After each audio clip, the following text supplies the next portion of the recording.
Hello students, welcome to my YouTube channel Sunita Shrivastava Gyanshala. और बच्चों, आज हम पढ़ेंगे करेक्ट यूज़ ऑफ एडजेक्टिव्स। हम पढ़ चुके हैं एडजेक्टिव के बारे में, उनके काइंड्स पढ़ चुके हैं। तो कुछ वर्ड ऐसे इनका करेक्ट यूज़ हम कैसे करें, कैसे जाने उनको, आज हम इसके विषय में डिस्कस करेंगे बच्चों।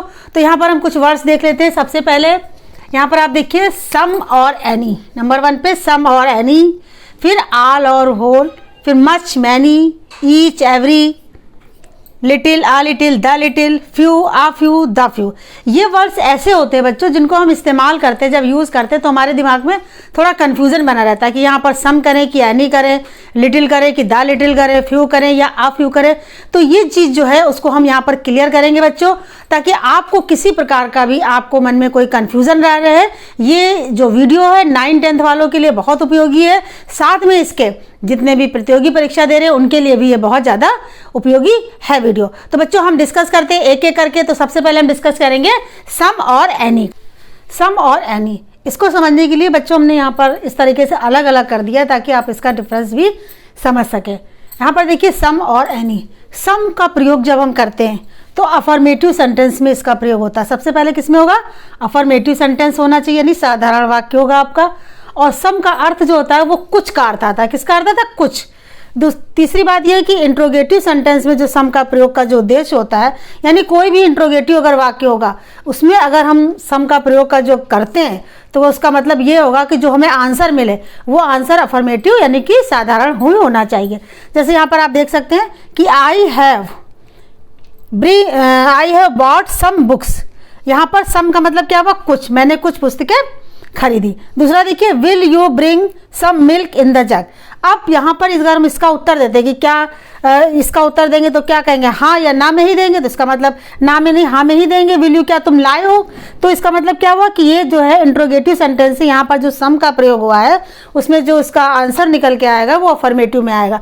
तो इसके सम का प्रयोग करने में हमें ध्यान रखना है कि या तो ये अफर्मेटिव सेंटेंस में ही होगा, अगर इंट्रोगेटिव में प्रयोग किया गया तो इसका जो आंसर, जो इसका उद्देश्य होगा, आंसर होगा, वो भी अफर्मेटिव में ही हमको प्राप्त होगा। कभी कभी सम का प्रयोग जो है रिक्वेस्ट और कमांड के लिए भी किया जाता है। रिक्वेस्ट के लिए और कमांड, इनके लिए भी सम का प्रयोग किया जाता है। जैसे हम कहेंगे please give me your book, तो इस तरीके से भी गिव मी सम बुक्स, या तो इसका भी प्रयोग कमांड और रिक्वेस्ट के लिए भी होता है। तो सम का प्रयोग करने में हमें ये ही बातें मुख्य रूप से ध्यान रखनी है। अब यहाँ पर देखिए एनी का प्रयोग। एनी का प्रयोग जो होता है निगेटिव और इंट्रोगेटिव सेंटेंस में होता है एनी का प्रयोग। दूसरी बात क्या है कि एनी का मतलब कोई का अर्थ निकलता है। यहाँ पर जैसे सम का कुछ निकलता था, एनी का कोई का अर्थ निकलता है। इसके बाद एग्जाम्पल देखिए इसका, I have not bought any book. मैंने कोई भी किताब नहीं खरीदी। तो यहाँ पर एनी का ये प्रयोग हुआ, यानी कोई के अर्थ में इसका मतलब आया, और सेंटेंस भी हमारा ये निगेटिव है। अगला देखिए is there any book in the bag. क्या तुम्हारे किताब बैग में कोई बुक है? तो यहाँ पर भी जो है एनी का प्रयोग जो है वो भी कोई के अर्थ में आया है, लेकिन ये सेंटेंस क्या है? इंट्रोगेटिव। तो निगेटिव और इंट्रोगेटिव दोनों में ही एनी का प्रयोग होता है, और जिसका अर्थ कोई के अर्थ में ये निकलता है। तो यही मेन डिफरेंस है सम और एनी के प्रयोग में। तो यही कंफ्यूजन हो जाता है, कभी हम एनी की जगह सम और सम की जगह एनी का इस्तेमाल कर देते। तो इन बातों का हमें ध्यान रखना है। तो अब आइए देखते हैं हमारा अगला क्या था। दूसरे नंबर पर ऑल और होल। ऑल का प्रयोग किन परिस्थितियों में होगा और होल का प्रयोग किन परिस्थितियों में होगा? तो ऑल का मतलब है सब, सब के अर्थ में आता है, और ये नंबर और क्वांटिटी जिसे अलग अलग किया। ज़्यादातर जब प्रयोग इसका होता है तो ऐसे नंबर्स के लिए या क्वांटिटी, मात्रा के लिए होता है जिनको हम अलग अलग कर सकें। प्रॉपर नाउन और कॉमन नाउन से पहले इसका प्रयोग होता है ऑल का, और ऑल के पश्चात दा का प्रयोग भी होता है। देखिए यहाँ पर देखिए all the students are present. अब यहाँ पर स्टूडेंट्स हमने देख लिया कि ये कॉमन नाउन है, और इसके पहले ही ऑल का प्रयोग हुआ है, राइट, और दा भी उसके बाद में प्रयोग हुआ है। ठीक है, दूसरा sentence all India wept for Rajiv Gandhi. पूरा भारत राजीव गांधी के लिए रोया। देखिए यहाँ पर भी ऑल का प्रयोग एक देखिए प्रॉपर नाउन के पहले हो रहा है। इसी तरीके से हम 3 बातें से मेन रूप से ध्यान रखें कि प्रॉपर और कॉमन नाउन जो है उसके पहले होता है इसका प्रयोग, और सब के अर्थ में आता है, और ऐसी क्वांटिटी या नंबर के बारे में आता है जिनको हम अलग अलग कर सके। अब यहाँ पर होल नंबर का प्रयोग दिया। होल का मतलब है संपूर्ण के अर्थ में आता है। यहाँ पर देखिए whole, a whole, the whole, जो इनका प्रयोग करते हैं कॉमन नाउन के पूर्व सिंगुलर और प्लूरल दोनों के साथ इनका प्रयोग किया जाता है। एग्जाम्पल देख लीजिए, the whole colony was under water. अब पूरी कॉलोनी की बात की गई है, पूरी कॉलोनी की बात यहाँ पर की गई है।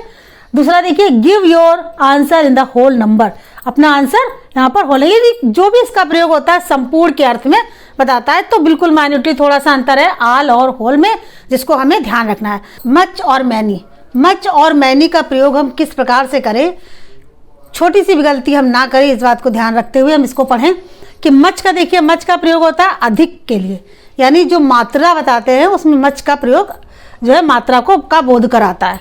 दूसरी बात, एग्जाम्पल देखिए इसका, there is a much water in the bucket. अब यहाँ पर जो है वाटर की बात बताई गई कि कितना उसमें होगा, क्वांटिटी उसकी क्या है, मात्रा बताई गई है, तो यहाँ पर हम मच का प्रयोग करेंगे, ना कि मैनी का प्रयोग करेंगे। मैनी वाले में देखिए यहाँ पर बहुत और अनेक के लिए प्रयोग में होता है। व्यक्ति या वस्तु की संख्या, यहाँ पर क्वांटिटी प्रयोग बता रहा था, मच क्वांटिटी को बता रहा था, लेकिन मैनी है वो नंबर को बताएगा, तो नंबर का यानी कि संख्या का बोध कराता है। देखिए, there are many boys in the fair, boys की संख्या, मैनी यानी बहुत अधिक, बहुत के बारे में बता रहा है, जो एक क्वांटिटी के बारे में ना कि बल्कि नंबर के बारे में बता रहा है। तो मच जो है क्वांटिटी के बारे में बताता है, यानी अधिक के लिए, तो ये भी है, ये बहुत के लिए, ये मात्रा का बोध कराता है, वो संख्या का बोध कराता है। इस तरीके से मच और मैनी में ये डिफरेंस है। तो बच्चों, आज हम लोगों ने जो 3 ये पढ़े हैं, आल का पढ़ा, होल का पढ़ा, एनी का, सम का, और यहाँ पर मच और मैनी का प्रयोग पढ़ा, तो ये सारे जो प्रयोग पढ़े इनको हम एक बार फिर से ना समझ में बार बार वीडियो को देखिए और इस चीज़ को समझ लीजिए, ताकि आगे कहीं पर भी किसी भी स्टेप पर आपको इनके प्रयोग में कोई कंफ्यूजन ना हो। कोई सेंटेंस अगर दिया हो तो आप उसका करेक्शन भी कर सके, नहीं यहाँ पर मच होगा, नहीं यहाँ पर मैनी होगा। तो इस तरीके से सारी बातों को आप अच्छे से 3 समझ लें, चीज़ों को समझ लें। तो आपको ये चैनल अगर अच्छा लगता है तो निश्चित तौर पर आप इसको सब्सक्राइब करना ना भूलें, लाइक करें, शेयर करें और कमेंट करें, और बहुत आगे तक इसे बढ़ाएं बच्चों। Thank you.